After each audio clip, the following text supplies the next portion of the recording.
one unspeakable night in a cave, one talking donkey, one stone discovered after 2,000 years. All these make the story of the Moabites sound like a fairy tale. But if you've ever wondered who these Moabites of the Bible are and where they are today, grab a seat and let's glance through the story of the sons of Moab. Ready? Let's flip the pages.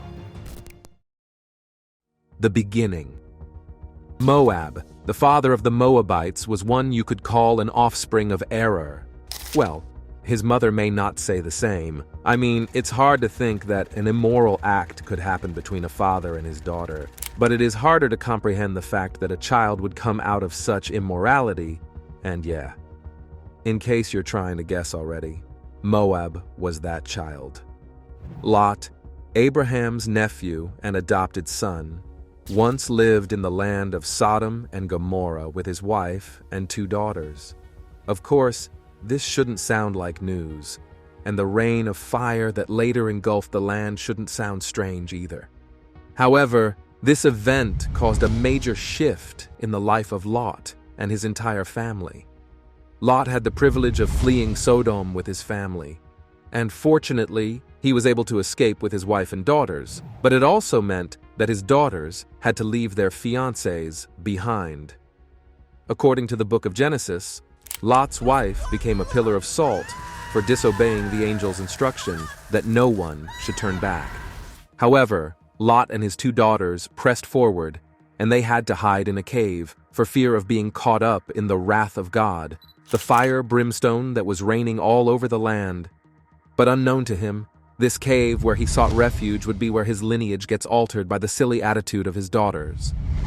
While Lot was thinking about his safety and that of his daughters, the young ladies were making plans to get him drunk so that they can have kids through him.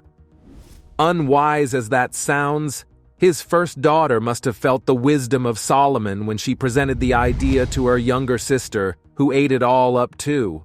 Yeah, they've both lost their partners in Sodom and they were probably not thinking straight, but does it justify what they planned to do? You know they answer.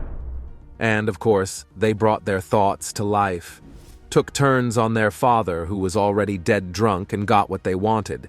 They had a son each, the first daughter's son named Moab, meaning from father, and the second named Ben-Ami, or Ammon, the father of the Ammonites. So, if you didn't know that the Moab of the Bible was born from an incestuous relationship, now you know. And as time went by, the name Moab was used to refer to his offspring and the nation that grew out of him. The ancient Moab was said to have spread out of the land called Zoar, which means a small place. Their forefathers discovered how fertile their land was, and this discovery formed the basis of what they were most known for: agriculture. The Moabites focused on cultivating grapes and grains as well as livestock. This venture had a good impact on their economy, and they soon acquired huge wealth as a nation. Because of this economic boom, Moab developed into a well-structured nation, with several cities mentioned in the Bible. They were known for giant structures that filled the eastern part of the Dead Sea, now called Central Jordan in the modern world.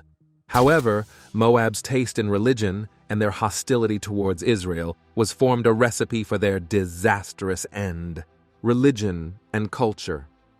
No doubt, when you consider the relationship between Abraham and Lot, the Moab and the Israel should be considered brothers. So their seed are also closely related. Their culture and language is also said to be somewhat similar. I mean, they are both seeds of Abraham in a way, so they should be considered the same, right? However, their choice of gods and mode of worship is far from that of the Israelites. The Moabites were so deeply engrossed in idolatry that it soon became the theme of their lives. They worshipped several small deities, which included a god called Ashtoreth. And just as Yahweh is the national deity and supreme head in the land of Israel, Moab chose Chemosh, a war god, as their national god and protector. As expected, the Moabites often offered animal sacrifices to their gods, but sometimes they went too far and even sacrificed humans too. This choice of religion put them in the bad book, and God even warned the Israelites about them and their gods. In the book of Numbers, it was boldly stated that Moabites were not allowed in the camp of the Israelites, and there should be no intermarriage either. But that wasn't always the case. There were a lot of times in the Bible when the Moabites and the Israelites got along well. A good example was when Elimelech, an Israelite, moved to Moab with his family to escape the famine that ravaged the land of Israel at the time. He was only looking for a means of survival for himself and his family. But little did he know that his search for greener pasture will put Moab in the good books of Israel for once. In the land of Moab, the two sons of Elimelech married Moabite women, Ruth and Orpah, against the instructions of God. Soon after, Elimelech and his sons died, leaving the young Moabite women to Naomi, who returned to Israel with Ruth. The rest of the story should be familiar, right? The Moabite woman moved to Israel, married Boaz, gave birth to Obed, who is the grandfather of King David. You know what that means. King David had a Moabite grandmother, and she is automatically in the lineage of Jesus Christ. Also, Moab was a place of refuge for the parents of David when he fled from King Saul. David's relationship with the Moabites rubbed off on Solomon, but it ended in a bad way. Solomon, who is known for his wisdom and love for women, fell off from God's plans when he picked wives from the country of Moab. Don't get it twisted. The problem isn't that he chose a wife from their midst. He wasn't the first to do so. But he was definitely the first to adopt the gods of Moab. He built altars for the god, Shemosh, and he worshipped the foreign gods in the land of Israel. Being a king, this act of his also led the people of Israel astray, and it led to the split of his kingdom. It is safe to say that no matter the good that has come out of Moab for once, the Moabites are still a thorn in Israel's flesh. Though, we've seen a lot of times in the Bible when the Moabites and Israelites got along well, they were at war most of the times. And the accounts of their love-hate relationship can be found everywhere in the Bible. Moab and Israel. Shortly before Israel's exodus from the land of Egypt, the Amorites came after Moab, and being a stronger nation, Moab stood no chance. The Amorites conquered them, and they were driven out of their land to the southern part of the Ammon Valley, where they were confined for a long time. The Moabites had to adjust to their new valley life, and they slept every day with one eye open so they wouldn't get thrown out of their new homes again. However, it was at the time of this fear and sleepless nights that the Israelites were moving to the Promised Land in their numbers. I mean, the Exodus story is quite popular, right? Moving out of slavery to the Promised Land, God made Israel a powerful nation, and they were able to conquer every enemy that stood in their way. One such enemy was the Amorites, who thought they could oppress Israel like they recently did Moab. However, the men of Israel were helped by Yahweh, and they crushed the Amorites underfoot. The news of their victory soon reached the ears of the Moabites, and this raised their fear and insecurity to a whole new level. I mean, if Israel was big and strong enough to conquer the powerful Amorites, then Moab should be as good as roaches in their eyes, right? Yeah, that was what the Moabites thought. So, triggered by his fear and the insecurity of his people, King Balak thought of way to ensure that the Israelites had no power over his people. And of course, he found a way. He was going to rain curses on the people of Israel.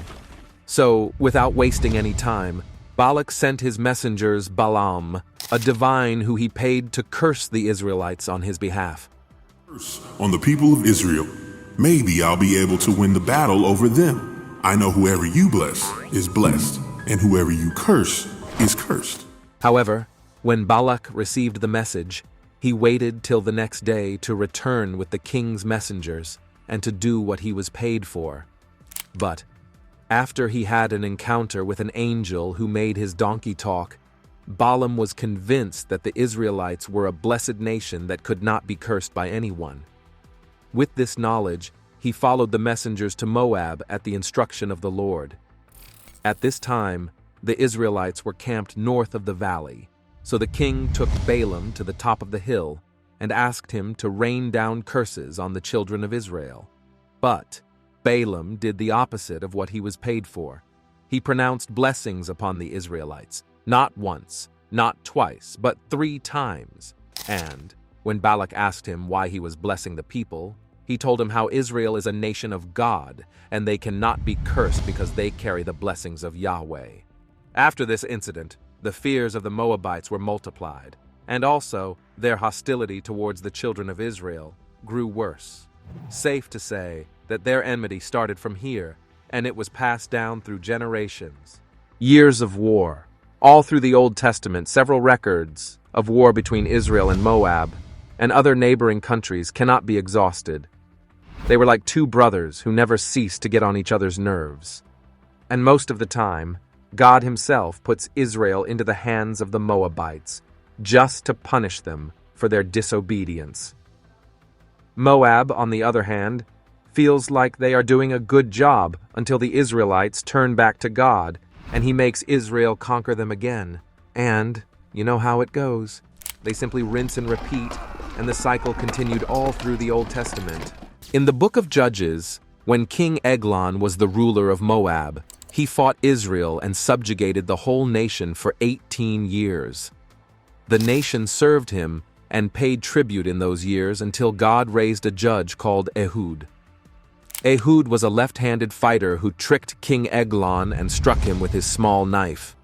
I mean, since left-handed soldiers were very hard to come by in those days, the king's bodyguards may not have noticed the knife in his right pocket when they searched him. Well, search or no search, Moab's time of oppressing Israel was already over at the time, so the king wouldn't have been able to escape the attack anyway.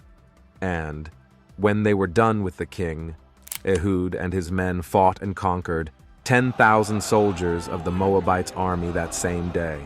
It would seem like the days of war was over between Moab and Israel. However, the battle between Moab and Israel never ends.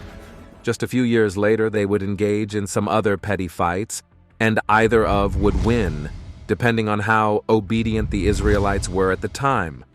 Well, centuries later, after many petty fights, another notable war occurred.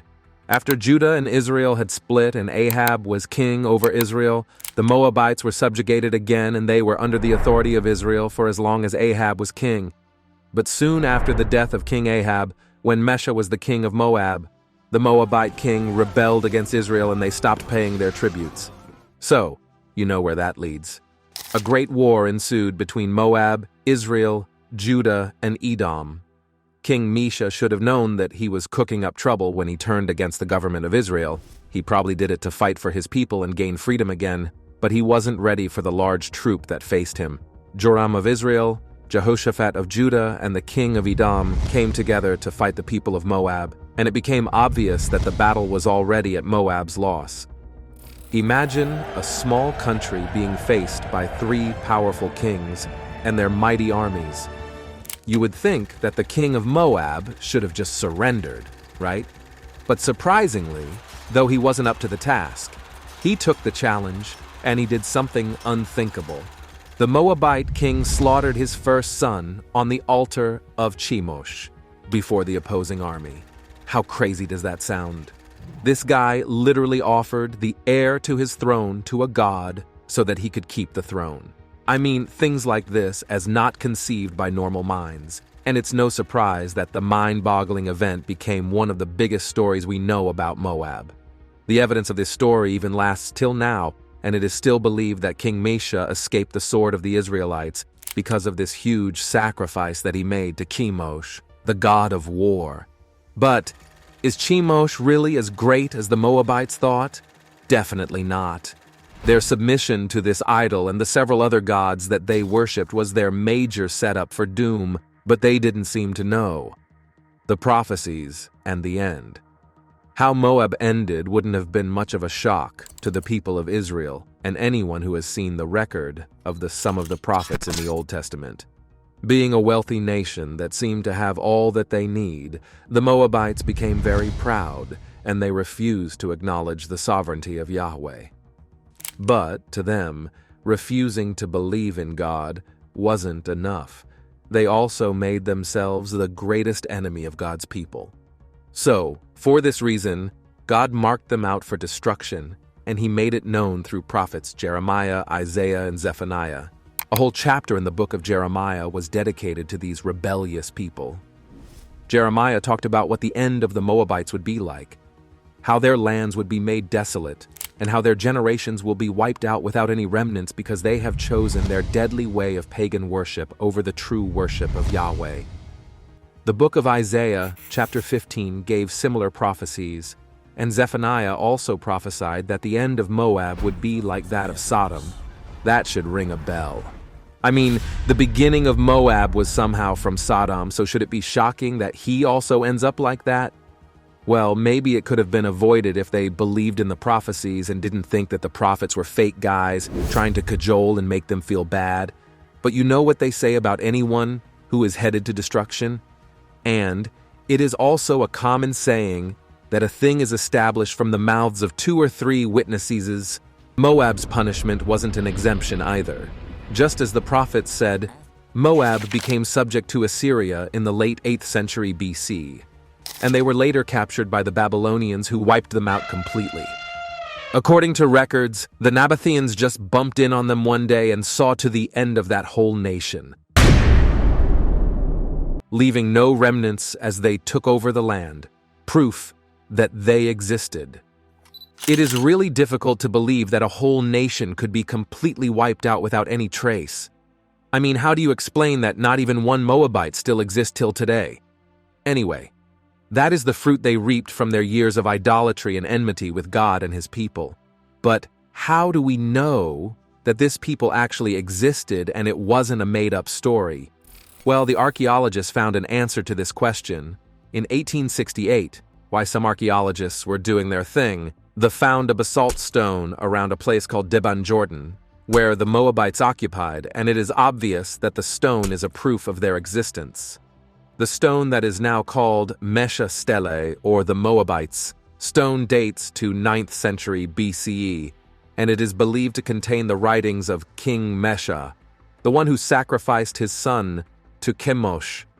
The stone contains a 34-line inscription in which Mesha stated that he sacrificed his son to Chemosh, and in turn, the god saved him from the affliction of the Israelites, so and so. Sounds familiar, right? So, since this stone was found after several millennia, it is a testament to the authenticity of the stories of Moab that are found in the scripture, especially that of King Mesha and the 3 kings. Though Moab had already been wiped out of history, and their name irrelevant in the modern world, this stone is the only fact that carries the history and memory of the Moabites till today. And, to make it even better, the stone has been kept safe for every eye that cares to see. So, if you still doubt this story, the Moabite stone is available to feed your curiosity. Outro. This is where we close this interesting and historic chapter. What are your thoughts about the story of the ancient Moabites? Do you think it is possible that they still exist somewhere today? Let us know what you think in the comment section.